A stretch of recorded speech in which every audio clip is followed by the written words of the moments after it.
Welcome to my homestead, y'all. I'm your host, Jenny Velicky, also known as the Funky Farm Girl. I'm working to create a home with a little farm, a little faith, a lot of food, and a bit of funky.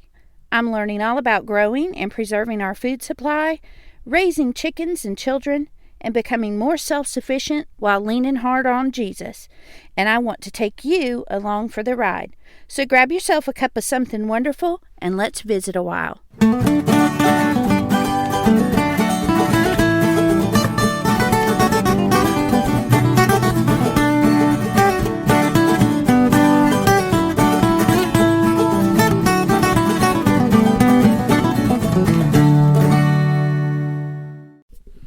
Hey y'all, you're listening to Jenny Velicky at the Funky Farm Girl, and this is episode 19, The Fall and Winter Garden.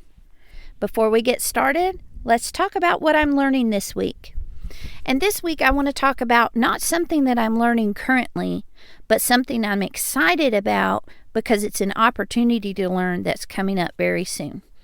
First of all, I wanted to tell you about plant stock. Plant stock is going to be happening August 14th through 16th online. It's hosted by the Esselstyn Family Farm, and Dr. Caldwell Esselstyn and Dr. T. Colin Campbell from the Forks Over Knives film are going to be hosting this event with the Esselstyn family, and they're going to put on an online conference that's really going to help us as homesteaders as we discuss more about food and nutrition and why we garden the way we do and all those things. So I really encourage you to check out Plant Stock and register for that event August 14th through the 16th online. So I will put a link to that in the show notes. I also want to let you know that the Homesteaders of America conference that is normally held in Virginia has also decided recently that they are also going to do a virtual conference this year. This conference will be October 9th and 10th, and there are going to be speakers like Joel Salatin, Justin Rhodes, and Rory Feek, along with a lot of other people. There's probably 12 or 15 different speakers on a lot of different topics. So I'm going to link that in the show notes as well. And this is just going to be a really great opportunity between the Plant Stock and the Homesteaders of America conferences to learn a lot more as homesteaders about growing food, growing the meat and the livestock that we eat and that we use for dairy and other things, just expanding our knowledge of the homesteading lifestyle. So I really encourage you to register for both of those and to go check those out. And again, I will link both of those in the show notes. So let's get into this week's topic, which is the fall and winter garden. Last week, we talked about stocking up for the fall and winter, and one of the ways that we can begin to stock up and prepare is to plant a fall and winter garden. So first of all, let's ask ourselves why. Why are we doing this? I don't do anything without asking why. So let's start there. Why have a fall and winter garden? A lot of people will plant in the spring and the anticipation builds, and then the summer garden comes in and it's like boom, you're hit with all this produce and all this stuff to preserve and put away and eat, and it just seems like a mad rush through the month of July, and then all of a sudden the dust settles and you can breathe.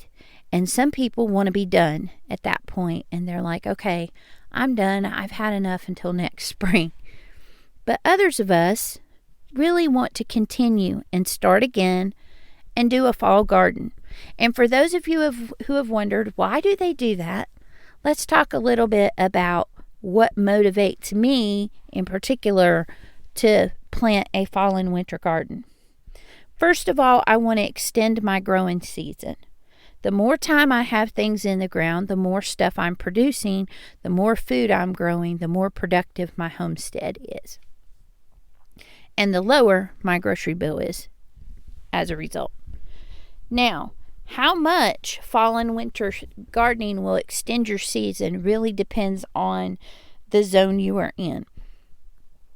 I'm in zone 7B in North Carolina, and it really adds a good 80 to 100 days to my growing season.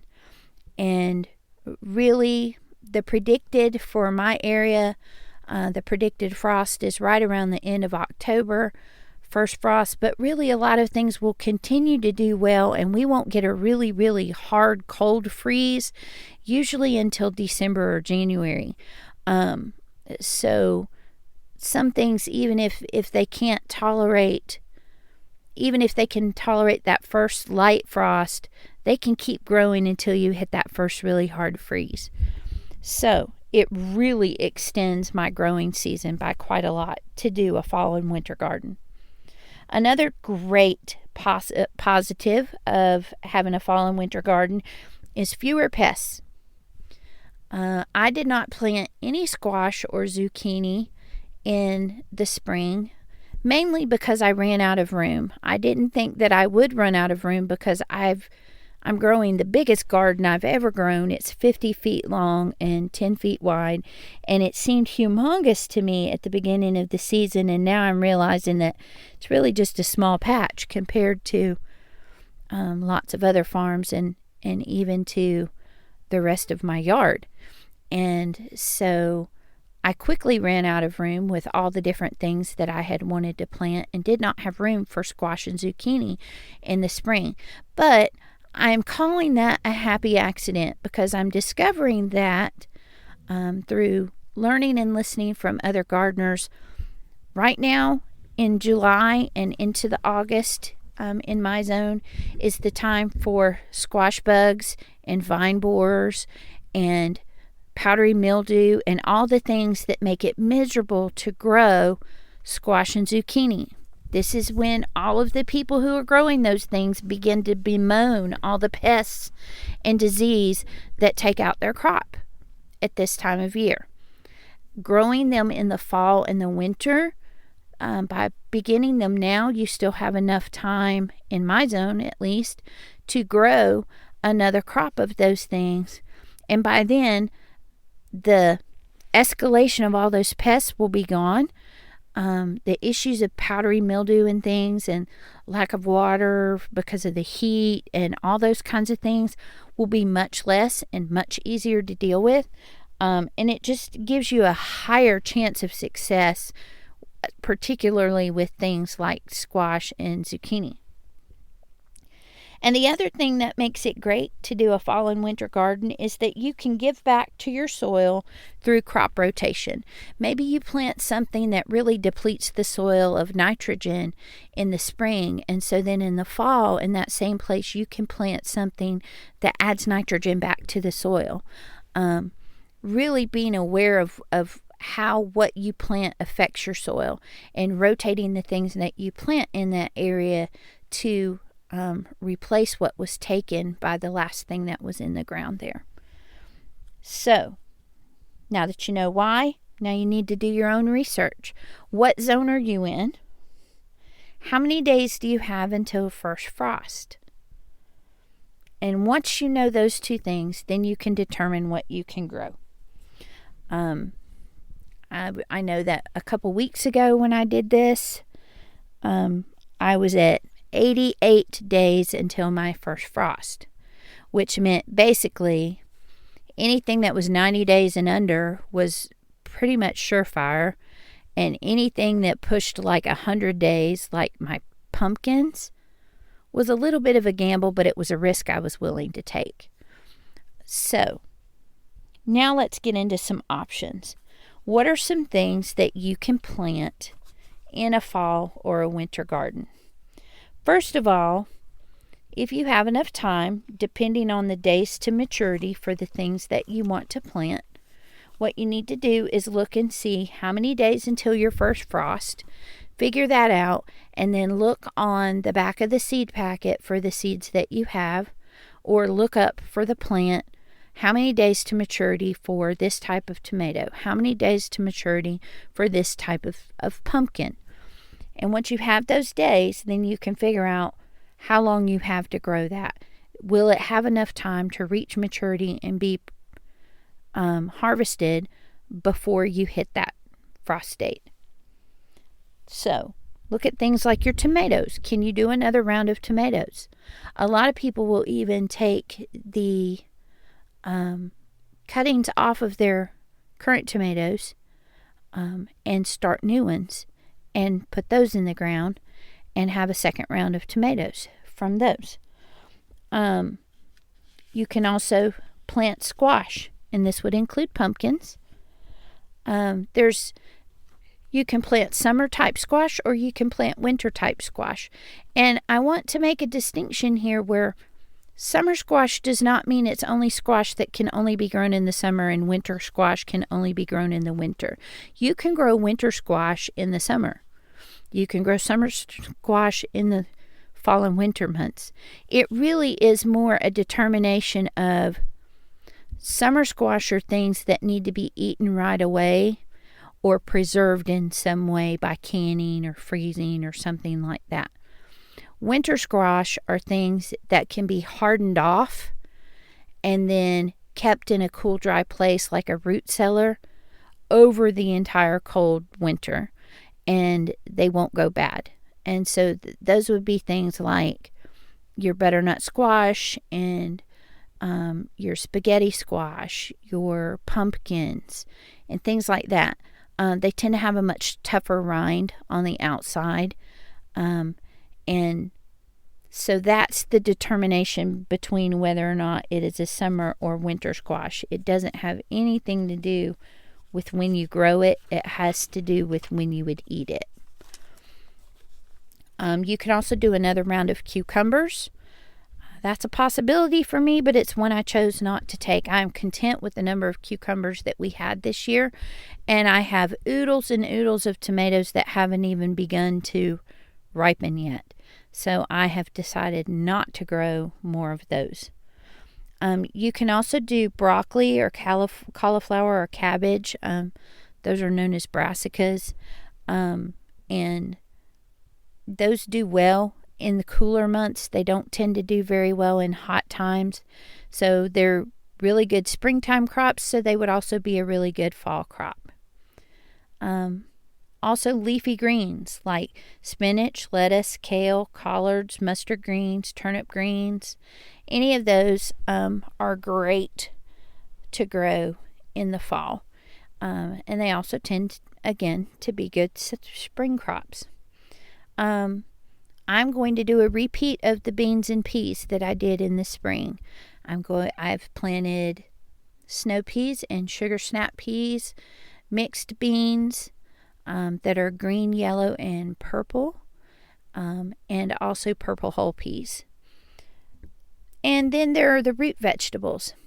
I will wait a little longer before I start my root vegetables because they can go past the frost date, or they tend to be more frost tolerant than the things that are growing up above the ground. So they don't have to be planted quite as quickly as the rest of your stuff does. But these would be things like turnips, beets, onion. You can plant garlic now and let it grow through the winter and harvest it in the spring. You can plant radish, carrots, and kohlrabi as well. And then, thinking a little bit more outside the box, you can grow herbs indoors, and you can also begin seedlings for fruit trees indoors and then move them outside in the spring. Those herbs you can continue growing through the winter in the house, harvest a little bit, keep it growing, and then put it outside in the spring once it's past the time of frost. One thing that's really helpful in planning out the days to maturity and when your first frost date is and your last frost date is, and figuring out when if my frost date is here, when's the last day I can plant pumpkins? If I plant my cucumbers here, when will I expect to harvest those? And that would be Clyde's Garden Planner.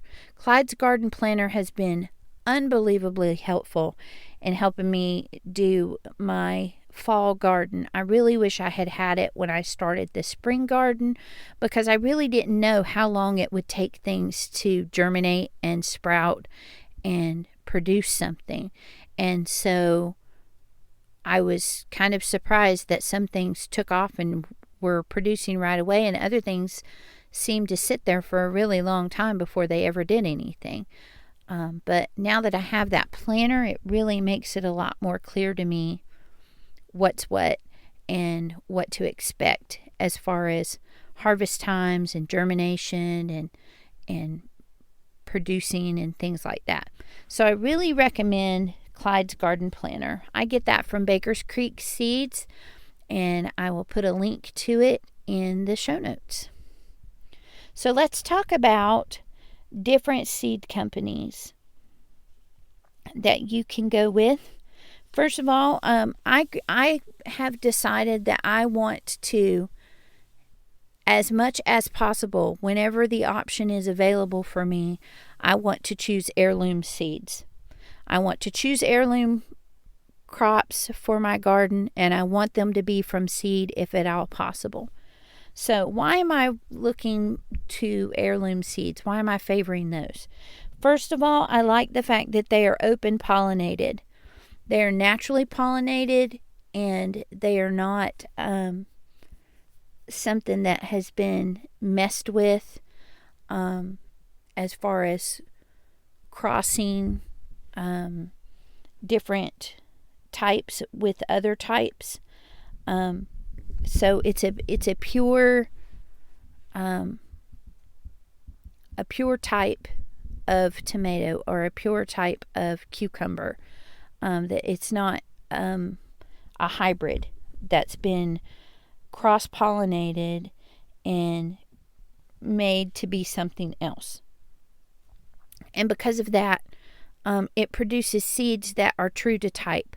So you can take the seeds from the cucumber that you plant in the ground, and you can put those seeds in the ground and grow the same kind of cucumber that you planted, that you harvested the seeds from. When you have hybrid crops and things that have been cross-pollinated, that's not possible. You will plant those seeds in the ground and get something completely different. You'll get a cross of something else. And so I really like that they are open pollinated and not hybrids. I also like that they are not GMOs. I like that they are not genetically modified in any way. They are true to the form and the way that God made them. And that to me is really important. And I want that to be the way I grow my own garden. And so those are the types of seeds that I look for. And on top of that, I like the fact that they are 50 years or older. In order to be an heirloom seed, it needs to be a seed from a type of plant that has grown down from generation to generation, seed to seed to seed to seed, all the way back, where you can date it back at least 50 years or more. I love that I can grow French breakfast radishes alongside of Italian peppers and a Kajari melon from India next to a cucumber from Boston.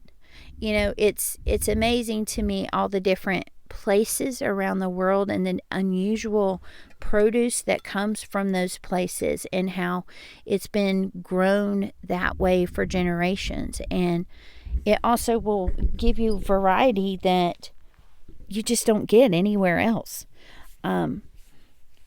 I have never even seen a Kajari melon in person until I began to grow them this year. I didn't even know about them until last year when I saw them in a gardening group I was in. Same thing with cucamelons. I would really love to grow cucamelons next year because nobody else will have them. It's just an unusual thing to grow And I love to experience new foods and to experience foods that are new to me but have been around for years and years and years and years, and can be traced back generations through their seed lines. I also really think that heirloom tastes better. I really think that when you take a tomato that produces lots of meat and a tomato that resists pests, and you cross-pollinate them to create a tomato that produces lots of meat that also resists pests, you lose some of the flavor in doing that. And I really like the variety and the flavor of all the different things that you can get from heirloom. I love saving the seeds to use for the next year. It's just really cool. When I planted my white pumpkins this year, all the seeds that I planted for those white pumpkins were from the one white pumpkin that I grew last year and saved the seeds from. And so to me, it completes the circle. It started from a seed, and now it's multiplied to become several more seeds to produce several more plants and several more fruit. But also, I just like the economic standpoint of I didn't have to buy those seeds this year. I won't have to buy them next year because I have plenty of white pumpkin seeds, just from growing and saving them from the fruit that I got from the vine. And also, I love the stories. I love to hear about where the different heirloom varieties come from, how they were discovered, or how they've been passed down, and how they've been protected over the years, and who has been caring for that line or whatever. I love the history of things, and so I think heirloom seeds give me a piece of that in a way that just is really satisfying. So, what are some heirloom seed companies that I would choose to do business with? There are really a lot of good ones out there. If you just Google heirloom seed companies, you're going to come up with several right off the bat. But I wanted to give you just a top 5 from my experience. Number 1 is Baker's Creek. I buy most of my seeds from Baker's Creek. Their website is rareseeds.com. I will link all of these in the show notes. But the first one would definitely be Baker's Creek. They have a large variety. They have free shipping. They give you a free seed packet with every order. And they have just been phenomenal to work with. I've never had a bad experience with Baker's Creek. Another one is MIGardener or Michigan Gardener or MIGardener. I don't exactly know how you say it, but I will put a link to it in the show notes as well. They have been great. They are very inexpensive. They are cheaper than Baker's Creek, but they also charge a little bit for shipping, so I think it washes out in the end. But they have a great variety too. I love their packaging for their seeds. They're really pretty packages for most of their seeds, and so that's a good one to work with. And then 3 that I don't have personal experience from, but when I search and do my own research, come up again and again and again as the favorites of others. And that would be Johnny's Seeds, Seed Saver Exchange, and Annie's Heirloom Seeds. And I will, again, link to all of those in the show notes. So, this week, I challenge you. Look up your zone. Figure out how many days you have till the first frost day in your area, and then figure out what you could plant and grow between now and then. And then hop on over to Instagram and let me know what you decided to grow. I'll see you next week. Thanks for stopping by, y'all. If you're inspired by what you've heard today, the best compliment you can give me is to share the Funky Farm Girl with your friends. You can stay connected by following the Funky Farm Girl on Instagram, Facebook, and YouTube. Until we meet again next week, remember to bloom where you're planted.